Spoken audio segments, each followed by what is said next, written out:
Sons of bitches. Got anything else to say? Now's the fucking time! I don't want none of this drama shit, so honey, you can go ahead and leave me out of this shit. You don't want no drama. Good evening, honorable assholes. I am Craig, the bald white dude talking about shit I shouldn't, with the BS Talk experience. This evening I have Delyric Oracle with me. Welcome. Hi, thank you. Thanks for coming by. A lot more famous than me. I only have 600 followers on my Facebook page, so I'm feeling a little small today. Delyric Oracle is not only a recording artist, but an activist, philanthropist, world traveler, intellectual, and soon-to-be mother. Oracle has found a calling to develop music with powerful and swaying lyrics, content, and tunes to match the message. She's becoming quickly known for a sort of sinister yet mystical sound to her music that seems to be unlike any other creative flavors offered by other artists. Amongst several unique hits that are climbing quickly into popularity are Drama, Projecting, and Vortex. Delyric has won awards for her philanthropic activities, including working with Arizona Women's Partnership, Black Lives Matter, and the National Black Panther Party. She's already worked with several prominent artists, including Spice One, Tupac's DJ and producer DJ King Assassin, Son of Hollywood, and even Dr. Dre's son, Curtis Young. Delyric is currently putting most of her energy into preparing her home and life for her upcoming baby. Though noting her endless drive to create, I'm sure she's got a bundle of current epiphanies she's currently working on that we will currently open the door for her to touch on today. Congratulations on your upcoming child, landing your slam dunk husband, Adam. Adam's in the studio with us today. Hi, Adam. How you doing? And welcome, Thank you. Delyric Oracle. Honored to have you here. Thank you. Honored to be here. Good evening. Thanks. So, I think probably the most fascinating thing about you, without even diving in, is the name. The name. You Yeah. care to entertain us on that? Yeah. I kind of reached that name because I've always been someone who's very good at reading how things will turn out. Just seeing, not reading the future or anything, like psychic or anything, but I'm good at patterns. So like if I've seen something before in someone, I know how things are going to turn out with a pretty good accuracy, just from traveling so much and being around so many different types of people.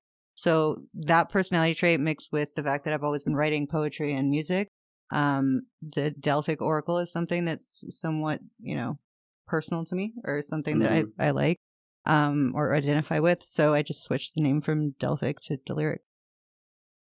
Was there any specific cultural influence or historical context that sort of drove that name? No, it's just something I've always known about. I can't really remember a time I didn't know about the Delyric Oracle, because I was really into ancient Greek and ancient Egyptian history when I was younger. I used to, it's gonna sound weird, but when I lived in New York, I used to run away to the museum. Not really run away, but run to the museum when I was kind of let out by myself when I was a really young kid, because I used to go to the Egyptian wing. And I used to go there so much that they gave me a little honorary, what do you call it? People who show people around, the curators? Buttons? Yeah, I got a little got button when I was 5 or something in the museum in New York in the Met. So We're going to have to add that to your bio. yeah, I'm very proud of that. You should be. So you're a bit of a history junkie even at a young age. Yeah, especially when I was younger. I think I've not been as into it lately. I kind of go through periods of what I'm interested in. So I was really, really interested in ancient civilizations when I was super young. And then I got more into just the way people relate to each other. So, things like philosophy or psychology and things like that when I was right before high school. And then high school, I went to a boarding school in Switzerland. So I just had fun basically for that whole period of time. And then I went to university in London, and I got kind of into different types of religion and things like that. So because my parents are kind of Christian. They're European Christians. So my dad, I think, is kind of maybe an atheist, but he's technically Christian. And my mom is very, very Lutheran. So they wanted me to do a confirmation, and I don't like doing things without researching everything. So that kind of started researching that. I just kind of go through periods of living, doing stuff, and then holding up somewhere, researching, and then repeating the cycle again.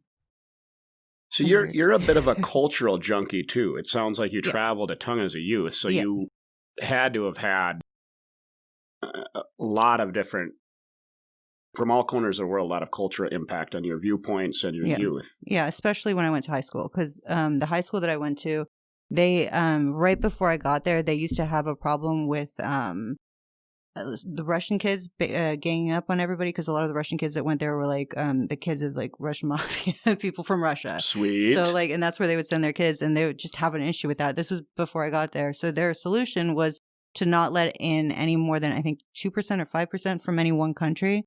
So the result of that when I was there was there's people from, you know, different countries in Africa. There's people from every country in Europe, every country in Asia, not every state in America, but like a few Americans too. And like South Americans, and just like there was no majority where I grew up, because I was there from like 13 to 17. So that's like the years where I, you know. That's like the jambalaya of culture right in a boarding school. Yeah. And nobody got mad at each other over stuff. Like there was like, so there was different religions, and you could just joke around with religions. You know, when people were doing Ramadan, I had a French friend who she used to play a joke on people who were her friends who were doing Ramadan, where she would send them spam porn to their email, so they had to do a whole nother day because you're not allowed to look at porn. Like, and it wasn't like, but it wasn't like something taken, you know, it was just like people could joke around with each other about stuff. It wasn't very serious, and nobody really, race wasn't something anybody talked about, not because they were worried about it, just because it was just nothing anybody thought about. Like that wasn't even, there's a lot of things that people thought about that weren't like, people, we were still teenagers, you know, like, there were still like issues, but nothing. I don't remember a single issue, even with the worst type of people that were there, being race related. So, and we went to school with Franco's grandson, and his best friend was a Black American. Well, okay, and this is so that's a lot of experience just in boarding school and high school, and that was in London. No, so the boarding school was in Switzerland. I'm sorry. Okay, yeah. Okay, all right, very good. So let's catapult off of that. So you have these experiences as a child. You got to rub shoulders with a lot of people from all corners of the planet. You also traveled a lot with your parents, too. Yeah. What were your parents doing? What were they involved in that you were traveling so much? So my mom she's been traveling her whole life. Well, actually both of them. My mom especially, though, she's from Austria, but she lived in Kenya, Morocco, Marbella, Italy, London. I'm probably forgetting stuff, but she lived a lot of different places. So her friends and family are kind of spread out all over the place. And my dad lived in Denmark until he went to university, and he went to university in Switzerland to the business school there in Lausanne. And then he went to Arizona back when it was like nothing. Like it was the 60s. So it was just like, I think he was a trader, like a soybean trader. And then he went to New York after that and just kind of worked his way up. And then he met my mom in, I don't know if it was New York or if it was in Austria or if it was in Spain, because they all kind of had the same friends, but I don't remember where they met, to be honest. But my mom was married when they met, so I don't know. Well, but then my dad won her over. Well, your dad's a heartbreaker then. Yeah. Congratulations, Delyric Oracle's father.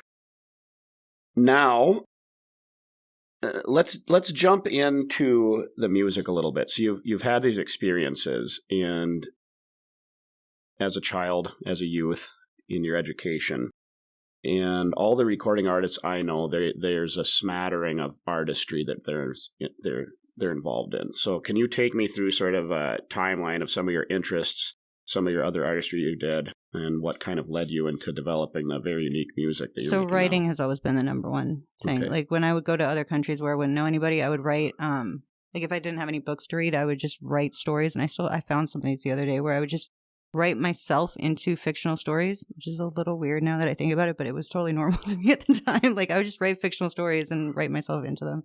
And then I would write like poetry and stuff like that. And then I wrote a book from, when I was a teenager, but that's when I was super into like philosophy and psychology and all of that stuff. So I wrote kind of a fictional account of someone kind of meeting someone from, it doesn't specify what it is, but it's just a supreme intelligence. And they're just having these conversations about anything that's taboo or like anything it's just like kind of breaking cultural norms, because there's just like the thing that I found with everything else is like the taboo thing is not being able to talk about that stuff, like work, money, race, sex, anything like that. So this was in the 90s, like late 90s that I wrote this. So this was before all of this stuff that's happening now. So that probably wouldn't go over very well now, but it was from a liberal perspective, but it was just liberal from the 90s perspective.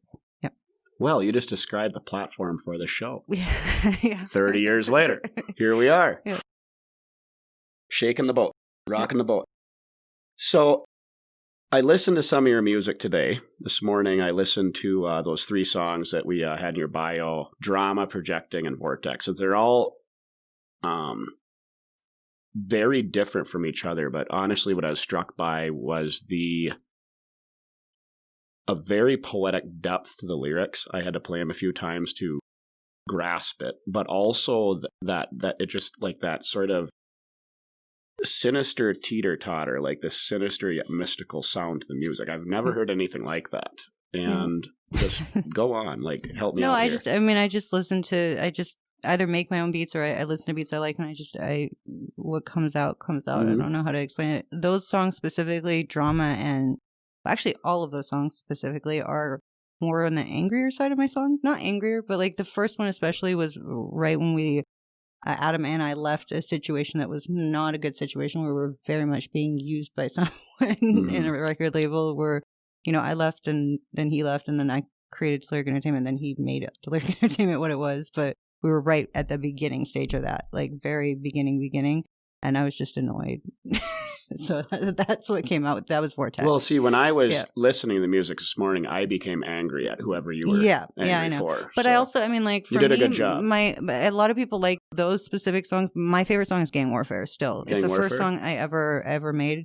It's about, you know, just the justice system and the way it treats people. It's not necessarily, well, it does mention racism, but it's not just about racism. It's just about the fact that it doesn't seem like people here treat people like in individual situations. They, like, both for, you know, fathers' rights, for you know, anything you get arrested for and put in front of a judge. It seems like in America they have a very, and not just America, there's other countries that do it too, but it's just like there's no humanity in the system. And that was, there was a few people that I met when I first came back to America that just like inspired me to write that song. So, and I still agree with that song. So yeah. Yep. So clearly you have some gut and heart behind your music and what you're doing.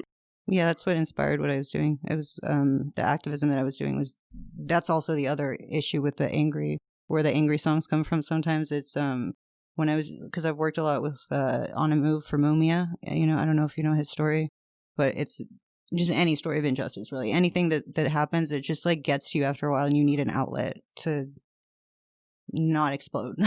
Not because you just see the same thing, and you see the system kind of block you over and over from doing anything sometimes to help people, even though you know it's the right thing. You've been able to find an incredible outlet to provide a lot of good and a lot of eloquence through your music, and maybe direction for yourself as well as others. Is that fair for me to say? Yeah. At all? Yeah. As soon as so I have this thing where if I'm not feeling the way I was feeling when I was writing something, not necessarily anger or anything like that, but if I'm not in that same mind state, it's very hard for me to even perform the song, which that can be an issue because of what you said, because I'll like let it out and then I don't feel it anymore.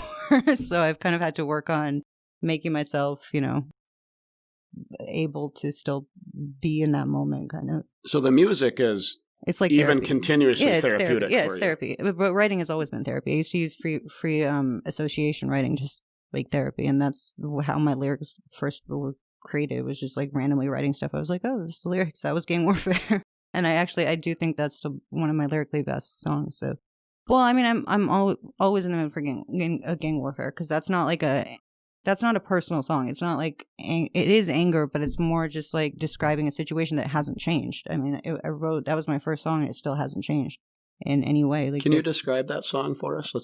So, it's, you know, situations and stories are behind crime basics. People only come on a case-by-case basis. Preload laws, like, you're covering your bases. Like, if you don't spin them out, you forget that you're racist. That's, like, the gist of the song, pretty much. So, I mean, that it's just, I've had so many friends who have gone through the system, and they were just treated like their lives didn't matter at all. And it's not just a race thing. It is a lot of the time that in the people that I know, but it's just the system doesn't really seem to care about people at all. Like, it doesn't seem like there's really a design for reform anymore.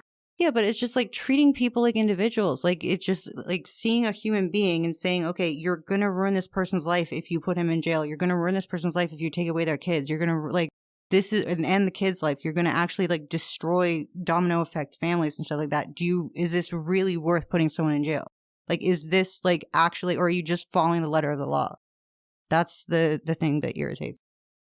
Yeah, we're doing another series right now called Faces of Felons. So we're having repeat felons that somehow have miraculously been reformed, like murderers, criminal organization guys, etc. And every single one of their stories of reform was them finally just figuring out their own. The system was a constant setback. And do you feel that sort of the industrialization of a prison state is almost a big piece of the problem? How it's I mean, I think private prisons that have a stake in recidivism rates being higher is a problem, but it's not just that. I mean, it existed before that. I think the mentality of America versus the mentality of Europe when it comes to punishment versus rehabilitation is part of the problem. And that's a problem. I mean, that's why I don't like Biden, because he was a huge part of that. He's the establishment part of that. Like, he created those laws, like that tough on crime. And it's not a Democrat thing. It's not a Republican thing. It's just this notion of like retribution for crime instead of like actually stopping the actual crimes themselves. Because you're not being tough on crime when you're being tough on a criminal. You're creating more crime. You're obviously going to create more crime, because the more you put a criminal in prison, the more you tell them they're worthless, the more you treat them like an animal, the more they're going to act like an animal. So you're creating future crimes by doing that. So you're not being tough on crime. You're just being tough on people to like look like you're doing something. We've had several gentlemen in the studio, the felons that I mentioned earlier, and one woman actually, and I think they'd 100% agree with you. And they 20 to 30 years of their lives spinning in that system and trying to find their way out of it. Well, the system was manipulating their entire interpretation of the world and themselves. Yeah.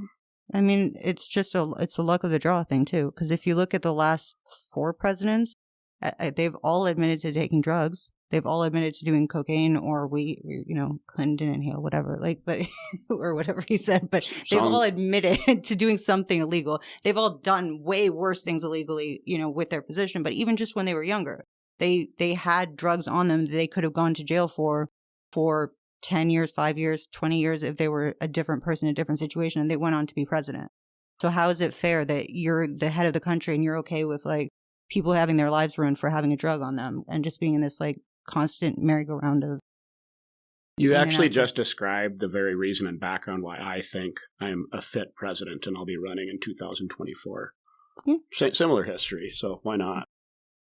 Well, I actually think I think the perfect president would be someone who's been in a bunch of different situations that we need to fix. Like someone who's been homeless, someone who's been in jail, someone who's been like actually through... Because I used to have this argument with my friend when I was younger, who he was like this kid who wanted to be a politician. Like he didn't end up being one. He ended up being a banker or something, but he wanted to be president or something like in that field. So he would always argue with me, like, because I would go and just live life and just do stuff. He's like, no, you can't have any scandals. You can't have anything in your background. You have to be completely... I'm like, I don't want to be a politician. That's your thing. And it's just like, but it's also like, I would rather have someone, and I would always have this argument with him. I would rather have someone who's actually lived, because he ended up going in college and like actually getting a life and doing stuff. And he became a way more interesting person, a way more well-rounded person, and a way more intelligent person, because he actually went through stuff, and that's how you learn things. So I think people who are able to get to the level of politician by either suppressing the bad stuff they've done, which isn't... I'm not talking about bad stuff. Like the bad stuff Biden's done is legitimate. The bad stuff that some politicians have done have been like that legitimately should disbar them from being politicians, because they've used their power recently, like in a bad way.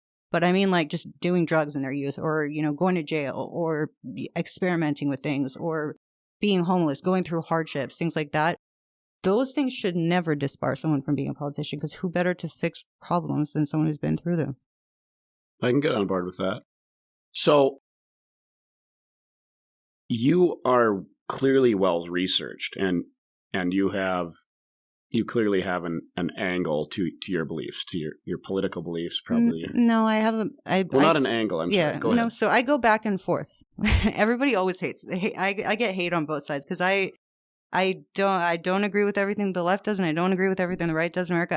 I like researching stuff. So like, and I have just being around the people I grew up with when I was younger. I'm very good at sensing propaganda and just doing like knowing the history, like being a history buff at one point, and knowing Soviet history, knowing like how the Chinese Communist Party came into power. I know what propaganda looks like. So when I feel like I'm being lied to, I do research. and I'm usually right, and it's not always the popular opinion because anybody can get lied to. I mean, it's happened to me before when, some things have come out in the beginning and I've just like been inundated with it and I didn't really care. I'm just like, oh, this person's racist, or like it just didn't back my mind.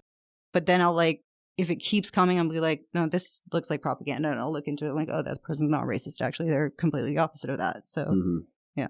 So in the spirit of this being an anti-cancel culture show, and we are in a season of cancel culture, let's talk a bit about cancel culture, your views, your music, and how does that dance look? Because obviously, like music and sort of an artist's culture generally kind of embraces the more liberal sways.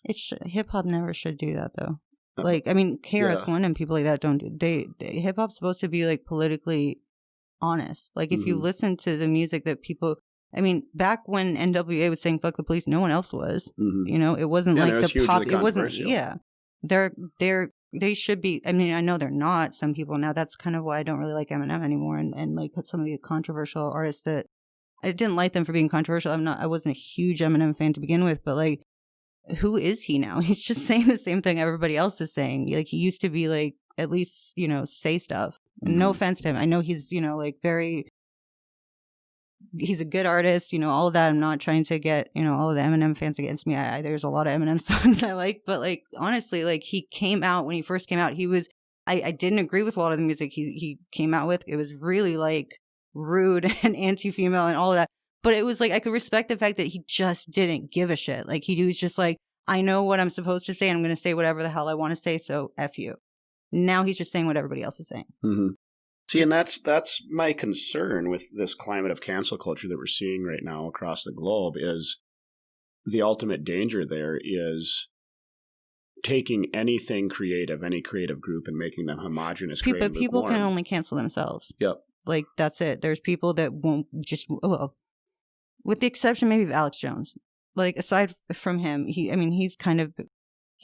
still successful though in his own way, but he was kind of canceled across the board. But aside from that, like, the worst that people can do to you is like kick you off of Twitter maybe, or kick you off of like platforms, which if you want to be honest with your opinions, you probably shouldn't be on to begin with, because you're going to get kicked off eventually.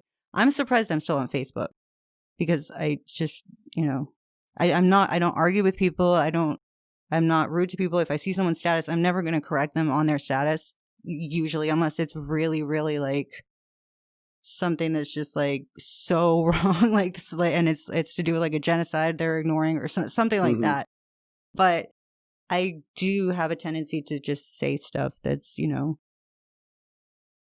not. I mean, I'm not like, even just look at like the China stuff. Like, that's something you can get banned for from everywhere. So that's probably a stupid thing to say, but I will randomly post on Facebook like free Tibet, free Hong Kong, free hands off Singapore, and I believe that stuff. And I'm sorry if I'm saying that on your podcast, because that's probably going to stop it from ever getting on YouTube. But like, I don't think it should be a controversial opinion to say Uyghur death camps are a horrible thing, like or concentration camps, but it is.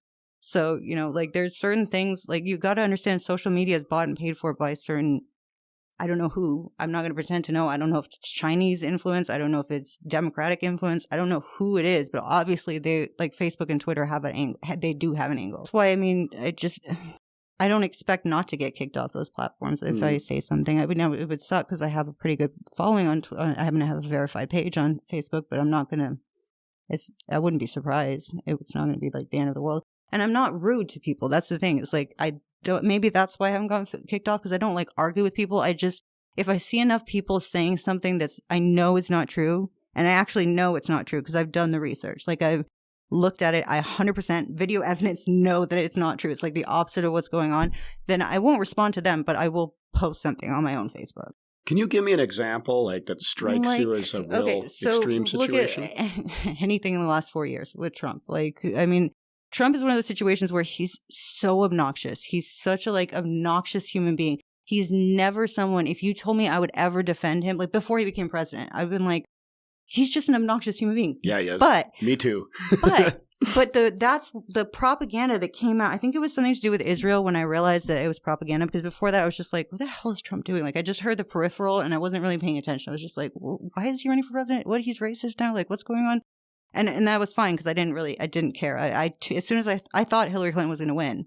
So I was just like, I just tuned out because that was horrifying and I just didn't care about Trump because I thought he was a joke. Honestly, like I didn't see him winning at the time. So, I tuned out of politics totally for like a year. And then something happened in Israel. And I know the history of Israel, and that's something I'm not even going to get into because that's an even worse thing to bring up. But like, I know what's I'm educated in what's actually going on over there to as much extent as you can be, just based off people that I know that, have lived there, that on video evidence, things like that.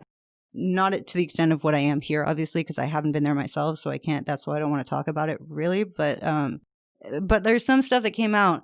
I think it was like a year after he was president or something like that. And he had gone to Israel. And because he was like helping Israel kind of became a target. I mean, not that it hasn't been a target, but it just became a target of lies like everything else has been that gets near him. And another example is a friend that I actually went to high school with, who's a Kazakhstani.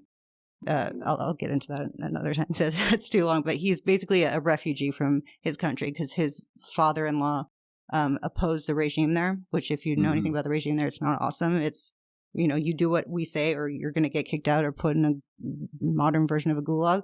And the whole press went after this guy because he worked with Trump and acted like he was really a criminal because this dictator called him a criminal because he was more popular than him, basically. So with Israel, it was the same type of thing. Like they were just lying about Israel, like blatantly lying to the point where I was like, whoa, the New York Times just lied. Like and for me at the time, that was shocking because I thought... Stupidly, I think 4 years ago we all thought we the could New trust York the Times. media. Well, at least maybe not all the media, but like the New York Times or CNN, which seems crazy now, but like I trusted them. Like those were my news stations and my magazines. I didn't trust Fox. I would never trust Fox back then, but like, and I just knew they lied. So I was like, okay, all these things that I've been kind of sharing that I knew in the back of my head were kind of propaganda. I'm going to start looking into them. So like I looked into, the what was it that he said? The fine people thing with Charlotte, where he said very fine people or something like that. I remember that. Yep. So I watched the actual video and I was like, oh, he wasn't, not only didn't he say that, he wasn't talking about the right side when he said that. He was talking about the left side. He was like, I know there's some, neo-Nazis, which are horrible or whatever. And then he said, but on the other side as well, there's some troublemakers and some very fine people. So when he was saying that line, it wasn't even just that it was after the Nazi thing, but it was also that he was saying it from the other side. So it was like completely, to take that out of context, journalists had to watch him say he wasn't saying what they said he said, and then cut that part out. So that was such a blatant lie to me that I was just like, that's not an accident. Like, you're not accidentally doing that. Like, you're actually creating like news that's not true. Like it was literally the breath before, like, I'm not talking about Nazis. And then they'd have to cut it out and then they paste it everywhere. Trump calls Nazis great, very fine people. Like that was shocking to me at the time.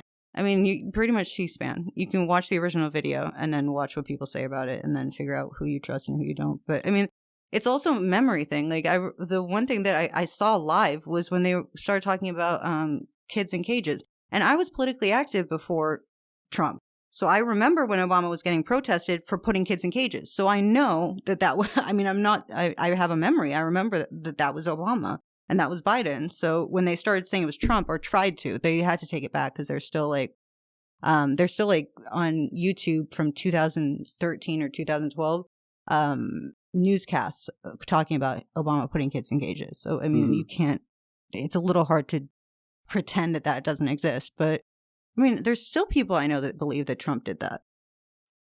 Yeah, it's unfortunate how you mentioned your study of philosophy, and there's one corner of philosophy that I've informally studied, and it's natural human law. And one of the rules of natural human law is if you tell an individual, but especially a group, the same lie over and over, it becomes the truth. Yeah, that's what Stalin said too. It's very, very scary. So let's rewind back over into music. Let's get back on that path, but let's stick a little bit with this theme of cancel culture. And how is cancel culture affecting organic content, do you think, in general, as for artists, and is it affecting the development of your content? No. I think it's, I don't know how much it's affected, because most of the artists that I know don't really care about cancel culture, but the bigger someone is, the more they, like Eminem was a good example. Like he obviously started caring. I think with him, he started feeling like he wasn't relevant anymore, so he wanted to like capture the youth. So he started doing this weird thing where he was trying all of the different styles of the new in his last album. But yeah, it's just one of those things which he doesn't have to be. Right, he already made his place. He could have just been what he was, and he would have been amazing. I would have never said a bad word about him. But yeah, he just, I don't know. It depends on what people become. Like if they have a lot to lose, sometimes they change the way that they say things or the way that they think. But I mean, like if you look at other types of music, like punk music, there's still older punk people that are like now wearing Trump shirts and stuff like that, and have changed their views because they haven't changed their views, because their views are still anti-establishment. Yeah, I mean, well, there's also like a bunch of influences that are trying to move it to that way. So I mean, even though the Soviet Union isn't really a thing anymore, unless you think Putin is still KGB in his head or whatever you think with that, but like there was an effort in schools by the KGB when they existed in American schools that have kind of multiplied itself to move people, to divide people in America. And by doing that, like by creating that kind of called Marxist like social, there's a word for it, race theory, basically race theory and like gender theory and what do you call it when it intersectionality and stuff like that, where it pits people against each other. Like you can see that happening now. But that's something that, you know, if you ever listen to like any of the ex-KGB people, there's one guy, I mean, Yuri Bezmenov is the most famous one probably, because he's like the one that always gets shared on YouTube. But there's another guy who stole an actual, like a ton of paperwork from the KGB. And they used to do things like they would send bombs from the Black Panthers to the KKK and vice versa. They would go into gay neighborhoods when, you know, it was still kind of super prejudiced against gay people in the 60s and things like that. And they would tell them, like, spread rumors that the government started AIDS to kill gay people. And like these like little like social things, like people in the Cold War thought that, you know, the danger from the Russians was they were going to, you know, nuke people, but they were way smarter than that. They were destroying America from within and doing it by getting rid of like the notion of like, you know, America is a bunch of different cultures, and it's almost like my high school, like not as much. Maybe there's still a predominant white culture here and European culture, but it is like that. You know, if you have a bunch of different cultures, you have to have an overarching thing, you know, like that holds you together, like a belief in your country or a belief in freedom or a belief in something that's kind of unifies you to make you like each other and work together and still see that as American thing. And if your overarching culture has been destroyed completely because people think that, you know, America doesn't stand for freedom and it sucks or it's horrible, which I understand that coming from Europe and being around a bunch of anti-Americanism during the Bush era of America. Like I get that view from outside of America, from like they were brought up anti-American, you know, from places like Saudi and stuff like that. Like they were but I grew up around that. So like I'm used to hearing that, but not from actual like Americans. It's really weird that you hear like Americans saying the same things, the same propaganda that like anti-Americans in other countries say. It's strange. It's a strange thing. I have some friends, handful of friends in Greece, and then I have another handful of friends that are all they're all Cuban Americans, and they are terrified watching this. What's going on? Oh yeah, now. Absolutely. Anybody who's from a communist country are absolutely terrified. Especially if they're here, like from that, or Venezuela, because it's very similar what happened to Venezuela. Well, I think it's good what we're doing. You and I, we have both of our projects. You have your music and the things you're doing, and we have this platform and this podcast. But a lot of the why I'm willing to do this, and obviously I hope I make money doing it eventually, but because I feel like we have to talk about this stuff. We have to talk about this stuff. Yeah. They tell us we're not supposed to talk about it. We need to talk about it. So you're involved with Black Lives Matter and also the National Black Panther Party. I was involved with the new Black Panther Party more. Okay, not national, but the new Black Panther Party. I mean, I know some old Black Panthers, but they don't exist anymore, the old ones. So you're a very diverse person, clearly. So you have what I would call a very sort of middle-of-the-road, reasonable political and worldview. Well, I just like truth, so I don't have a I think it's easier for me too because I didn't like grow up here. So my Mhm. parents aren't even allowed to vote here. So they didn't, it's not like I'm rebelling against them or I'm not like, like a lot of people have that dynamic where it's just like a sports team. Like you have to either do what your parents want you to do or do the opposite because you've been arguing since you were like a kid about like your team, like you're the Democrat or Republican team. I don't have a team. Like I've never had a team. I went from like liking Ron Paul kind of to liking Bernie kind of to liking Trump kind of like, like I don't have a team. Mhm. I like people who just are not establishment for the most part because what I have noticed is establishment. And I mean, Bernie, I have a lot of issues with Bernie right now, but that's a whole different thing. But like, I just like people who seem to want to do something different than establishment because I've seen like I do a lot of research. I try to find the truth of whatever's going on, which I don't know why I do that because that just puts me at odds with people, and then I feel bad. Can we still be friends? Are we friends? Yeah, I of think course. we're I don't friends. fight with people when they have a different opinion. That you can have completely. You can be Antifa. You can be like. Have TDS. You can, hate Bernie, Ron Paul, Trump, Europe. I don't care as long as you're not like. As long as I can have a conversation with you and you can explain your views and like I might change my mind. That's the important piece. Conversation. Yeah, but I've never. That's the problem with some people. Right now, it's people. There's a lot of shouting going on. Yeah, and I mean, I have changed my views. Like, if you can give me I attempt. That's the thing. Like, I think people look too much to like they forget about confirmation bias. So they're happy to like find things that confirm their views instead of like looking for things that do the opposite. Like, if you have a hunch that if you feel like something is one way. I feel like you should try to prove yourself wrong before you say it to someone, before you, actually express that opinion. Because if you want to be right, it would make more sense to be right.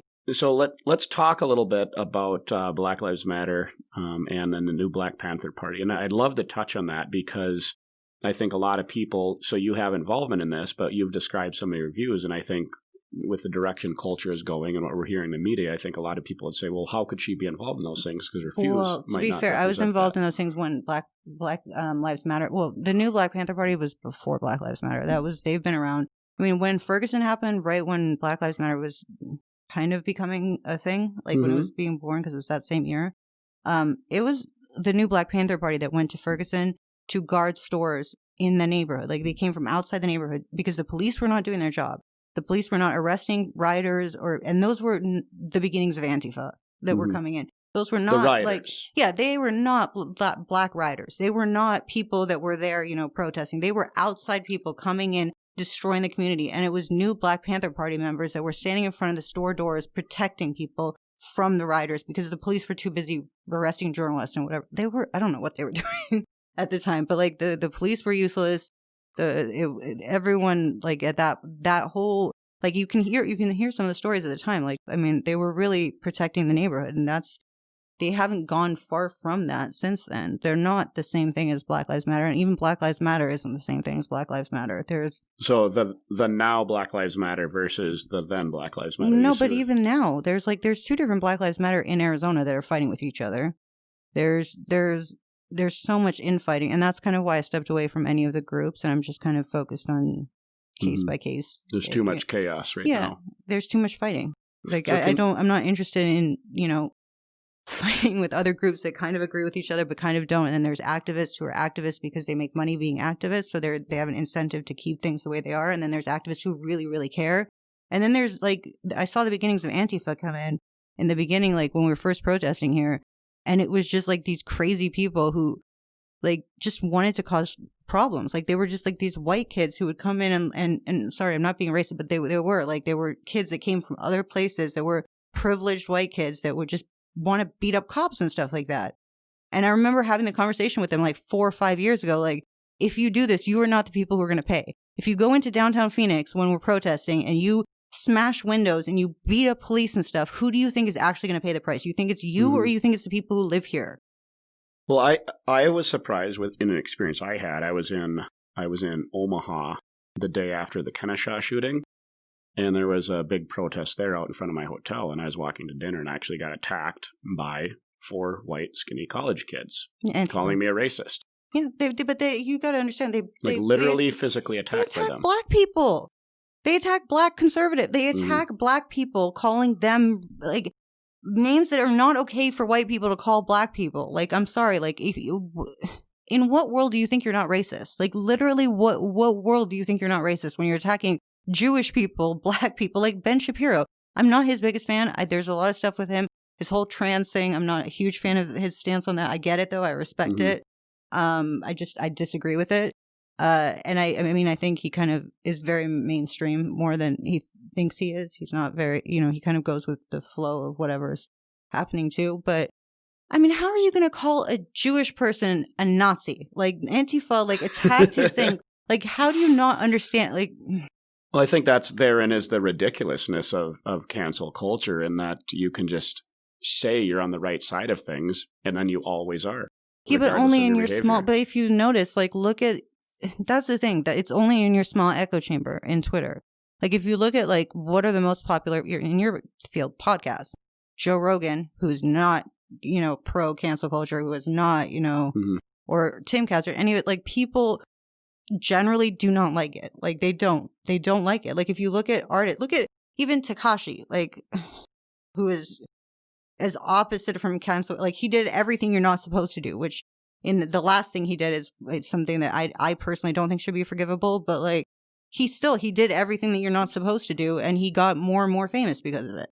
I mean, it's the same principle. It's like people are it's like directionless at this point. I think Tekashi's proof of that, but like, even Trump still got, I mean, he had all that negative attention, and he got, how many votes did he get altogether? I mean, if that's the votes that you think, I mean, the official that's a hard conversation. Okay, the official which votes did he actually get? But even the official votes that he got, that's more than any other president has gotten, and that's insane because it's Trump. Like, everybody's supposed to hate him. Well, I think there's a lot of pushback from people that want to talk about what they want to talk about and don't want to be controlled by those that are telling us what we should. That's what I'm saying. Like, that's why I don't think cancel culture really exists outside of Twitter. I mean, I think, sure, you can get kicked off Twitter and you can get attacked by these, like, little Antifa people that yet social media is so powerful now. It's like this, I mean, everybody has a double life now. They have their social media life, and then they have their real life. Yeah. And I had to realize over the last year that I was a completely different person on Facebook than I was in person.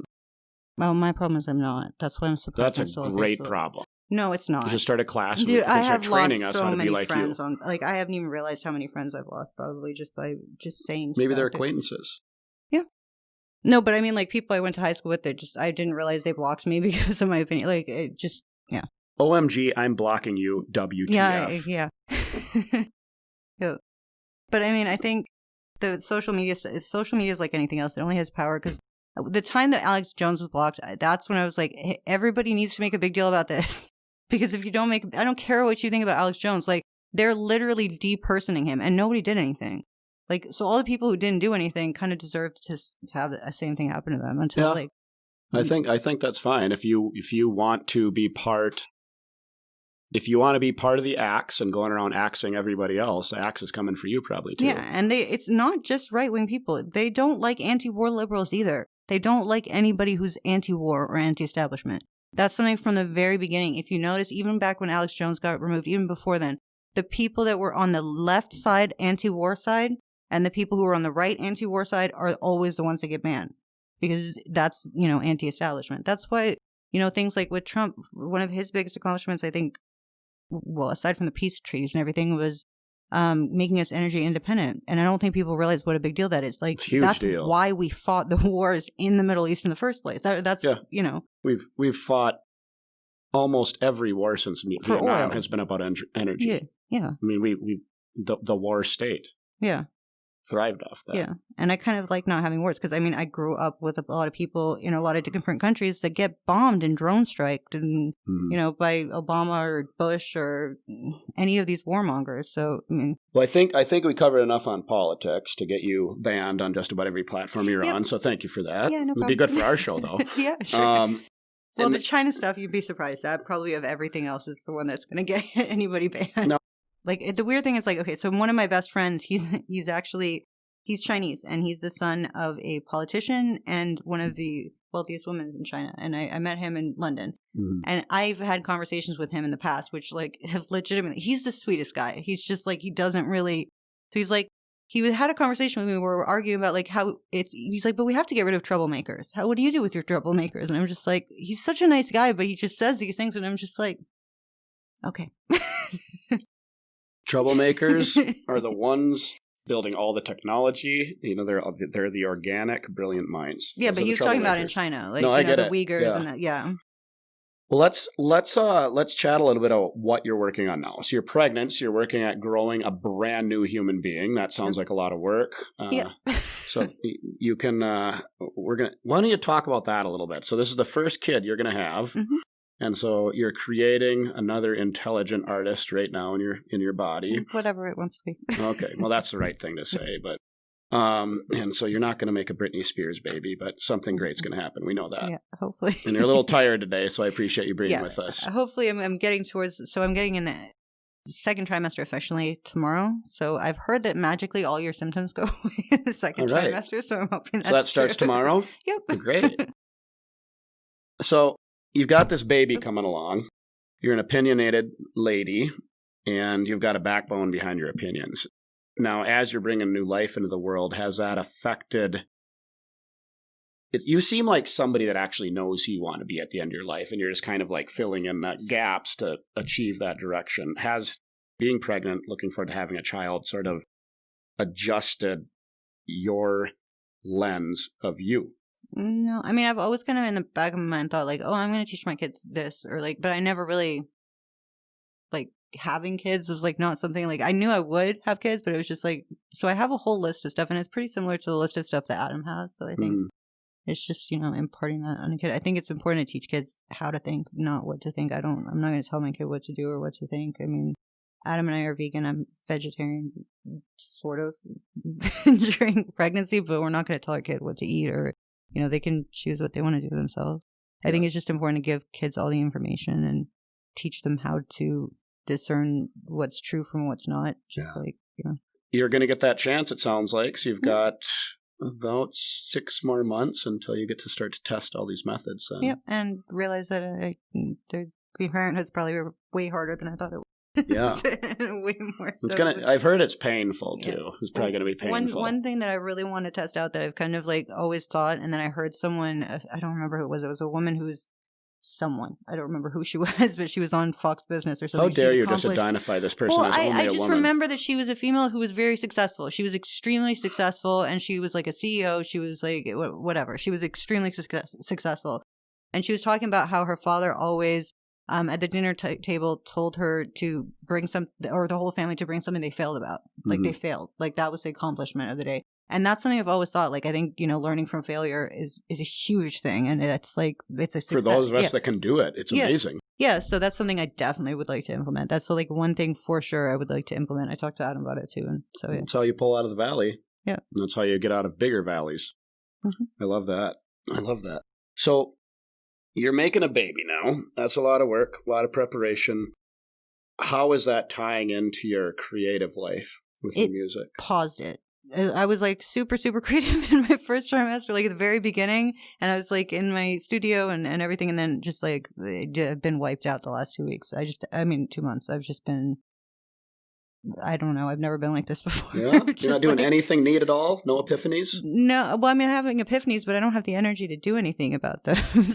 Tell us about some of your thoughts, what you'd like to do, anything you're coming up with. You can't ask me that right now. I have pregnancy brain. Like, I don't remember. I have like a notebook next to my bed I have to look at. Like, you don't understand. It's kind of like, I don't know how to explain it. Before I realized I was pregnant, I was actually freaking out because I've never been I was like, am I depressed? What's going on? Because I had no motivation to do anything. And I've never had that before. Like, I've never had that.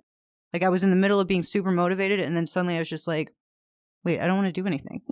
So yeah, it's weird. I don't know how to explain. We'll have you back in 6 months. No. You have me back sooner, and that's supposed to go away too in the second trimester. So all right. Yeah. So you're an author as well. We haven't covered that yet. Yep. You've written 3 books. Yep. They're all published. Yep. And so let's just go through that. So Tabula Rasa was the first one that I mentioned that we were talking about that you said was very much like the show. It has like kind of the whole section on taboos and stuff like that, and then philosophy and things like that. The second book is Spike Punch and Sky Castles, which is published by a different publisher, but it's because it's a fiction book, so it's short stories that are kind of interconnected with each other. But there's a heavy kind of undertone of psychology in there because that's something I've always been interested in and something I studied. And then, when I went to do my master's, I studied neurology too. So I was kind of looking for as many, like I've been looking for kind of like almost a grand unified human theory, like about like, so I think there's so many parts that go into so many different bits of who people are. And a lot of people I know have suffered from, depression or bipolar or, a lot of different issues that just make them see the world very differently. And I've always been curious about that. So that's also something I've kind of in the back of my mind looked at, like neurotransmitters and things like that. So that's the third book, Science of Satisfaction. I've kind of Science of Satisfaction is the third book. Yeah. So I've kind of delved so much into like the academic stuff in some areas, especially with neurology, that I've discovered that, at least I think, there's so many different parts. There's no like one quick fix to be happy or satisfied long term. There's so many different. It's not just like positive thinking. It's not just like biochemistry. It's not just. There's so many different things that go into it. But if you delve too much into it, it just gets very dense. And there's a lot of people who just don't have time for that. They don't have time to like just. There's people in my life like my dad and stuff who just he won't sit down and read like an entire book about that type of thing. Like that's not his. Like he likes like he read Sidney Powell's last biography and stuff like that. Like he'll sit down and read that type of thing. But I think it's important for people to know like how to make them like hack their own brains kind of and the different pieces of that. So I made that book almost like it's 2 parts. So it's like a cheat sheet for the book. Like this is what you do. These are the foods that create this neurotransmitter. This is the effect it has. And, these are the like positive psychology type things. These are positive psychology, something that's kind of looked at being happy as a disease. And these are the symptoms. Like these are how you get to that. So it's almost like that. Like just very simple little like lists almost. This is, the psychology, this is the neurology, this is the biochemistry, this is this, but simple. Like, that is a fascinating concept. And then the explanation for people who are curious isn't after that. So it's like simple, here's why. Like, so that's like heavy reading laid out. Like you actually have charts and graphs in there too? Yeah. And I just like in the beginning of everything and also in the appendix is just, this is what you do. If you want to know why here, this is why. Like, and it's for, how you think, how you act around people, like little things you do and things like that, like smiling and stuff like that, which can actually make you happy. It's just the chemistry of emotion. Yeah. And then, also the way you create the biochemistry in yourself to allow for that. Because it's not, some people have issues with their biochemistry. So, you need the right neurotransmitters and things like that, which means you need the right foods, you need the right environments, you need the right stimulants for that, not like stimulants like drugs, but like Well, that's actually been a big part of my life is figuring that out on my own. So, and believe me, I've looked for resources. I think I'm going to be reading that book. Good. Yeah, it's on Kindle. It's I think it's not super expensive on Kindle at all. The paperback isn't out yet. But it's on Kindle right now. So awesome. Well, you are a diverse woman, Oracle. And we've covered your music. I wish we covered the music more. So folks, definitely make sure you check out some of her music. It's like I said, in the bio, this sort of mystical, unique sound her music has. Like I feel like all around you are just entirely underselling yourself today. And I hope you take that as a compliment. So down below, you're going to find links for everything Delyric Oracle has talked about today, her books, her music, her activism work. You can simply click on those and follow what she's doing, and definitely like, share, subscribe. Also, you're going to find links for the BS Talk Experience, this controversial talk platform. Like, share, subscribe. Honorable assholes, good evening. How you doing, guys? Thank you for watching that wonderful episode with my wife, Delyric Oracle, Alexandra. This episode has been brought to you by ClickJam, KLICKJAM. Put a .com after that. You'll find yourself in a most remarkable world, I should say. No censorship, straight to the point. Social media. What social media was meant to be. It's actually uniting the world of musicians as we speak. So log on, sign up, and check us out. That's all I can do there. And thank you. Victims to slavery replacement, full profit prison system, potential erasing, human traffication mixed for such honorable reasons. For shoot first, ask questions too late, cops, guns ablazing, deflect guilt and nerve, don't protect, serve treason, blues, fuse, IQs, pricks the size of bee stings. It's gang war, bad, straight gang violence, cops don't fight, bad, straight for silence. It's gang war, bad, straight gang violence, cops don't fight, bad, straight for silence. It's gang war, bad, straight gang violence.